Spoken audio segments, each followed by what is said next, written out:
Oh, there's so many yummy vegetarian options out there. You could try like lentil soup, veggie burgers, tofu stir fry.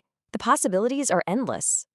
Hello and welcome. Today, we're going to demystify one of the most powerful and I think one of the most elegant tax planning tools we have in Canada, the Section 85 rollover. Now, if you're ever involved in moving business assets into a corporation, you absolutely need to understand how this works. It can be the difference between a massive tax bill today and a much, much smarter financial future. So here's our roadmap for today. We're going to start by looking at a very common and very costly tax problem. Then we'll introduce the Section 85 rollover as the solution.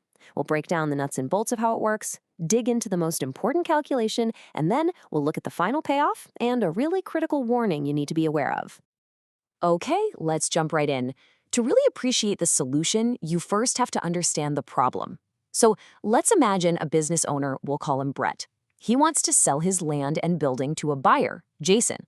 Now, the simplest way to do that is just a direct sale, right? But what looks simple on the surface can hide a pretty nasty tax surprise.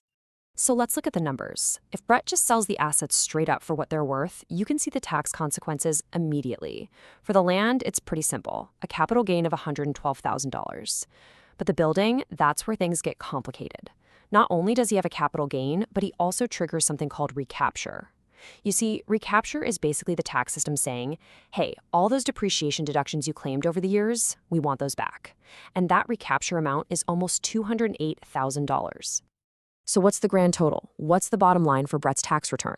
Well, you take 50% of the capital gains, but, and this is the painful part, you have to add 100% of that recapture. Recapture isn't a capital gain. It's taxed just like regular income. That leaves Brett with an immediate taxable income from this single sale of over $335,000. Ouch. You know, when you see a number like that, it just forces you to ask the question, is this it? Does Brett just have to accept this massive tax hit? Or is there a smarter, more tax-efficient way to get this done? And that, of course, is the very problem that Section 85 was created to solve. So, let's turn the page from the problem to the solution. Section 85 of the Income Tax Act gives us a strategic alternative to that direct sale. It lets us structure the very same transaction in a way that produces a much, much better tax outcome. So what is a rollover? Well, the name says it all. It allows a taxpayer to transfer property to a corporation and defer the tax that would normally be due. The key word there is defer. The tax doesn't just vanish into thin air, but you get to roll it over into the future, which gives you incredible financial flexibility. Now, to use this powerful tool, you have to understand its components. A Section 85 rollover doesn't just happen automatically. It's a formal process with very specific rules about who can do it, what can be transferred, and how the exchange has to happen. Every rollover has two key parties. You've got the transferor, that's the person giving up the asset, so in our example, that's Brett, and then you have the transferee, the one receiving the asset. And here's the first big rule. The transferee has to be a taxable Canadian corporation. So Brett's first step is to create a new company, which we'll just call NewCo. And what can you transfer? Well, you can't just roll over anything you want. The Income Tax Act lays out what's considered eligible property. The good news is this covers most business assets. Things like land, buildings, equipment, and even some types of inventory. So Brett's land and building definitely qualify. Now, in exchange for giving his assets to the company, Brett has to get something back. We call this consideration. And here's the next critical rule. Part of that consideration must be at least one share of the new corporation. He can also take back other things like cash or a promissory note. And in the world of tax, we have a special name for that non-share stuff. We call it boot. And finally, this entire process needs to be documented and made official. This isn't a handshake deal. Both Brett and his NewCo have to jointly file a specific form, the T-2057, with the Canada Revenue Agency. And you have to be meticulous here. Making a mistake or filing late can be disastrous. It can trigger the very tax you were trying to avoid, plus some very painful penalties. Okay, this brings us to the absolute core of the Section 85 rollover. The real magic, the thing that controls the entire tax deferral, comes down to one single crucial number that both parties have to agree on. And that number is called the elected value. This is such a powerful concept because it does two jobs at once. For Brett, it's his selling price. For his corporation, NewCo, it becomes the asset's new cost. So by controlling this one number, you control the entire tax outcome of the transaction.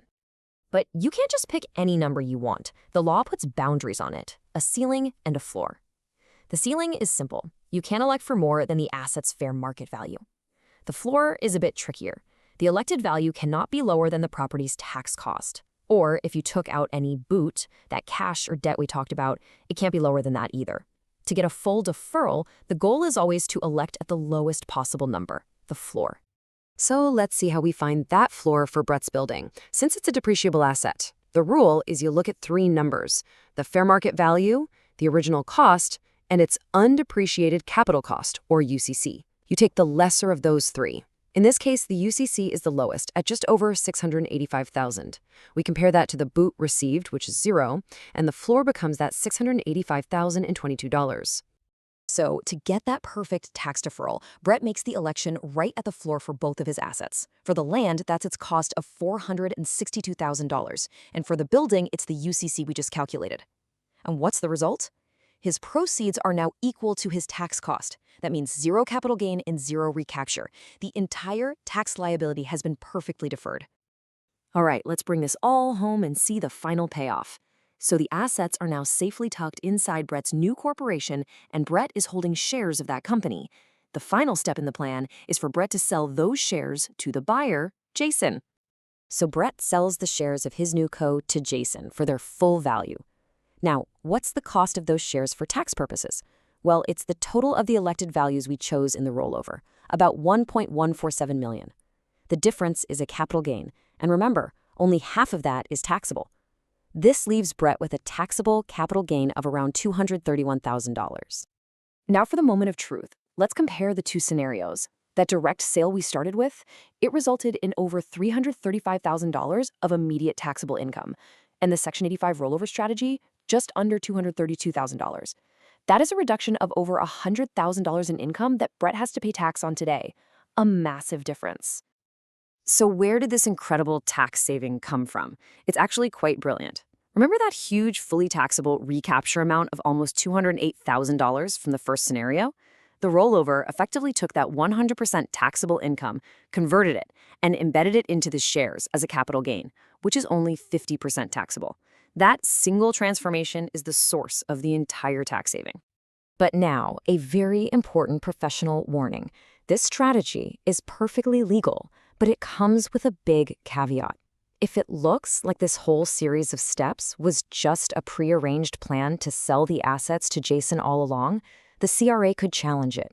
They could argue that Brett never truly intended to hold the shares as a long-term investment, but rather as inventory to be immediately flipped. And if they win that argument, the whole gain becomes fully taxable, and you're right back where you started. And this brings us to our final thought. The Section 85 rollover is an amazing example of structured tax planning, but it's also a powerful reminder of a fundamental principle in tax law: substance over form.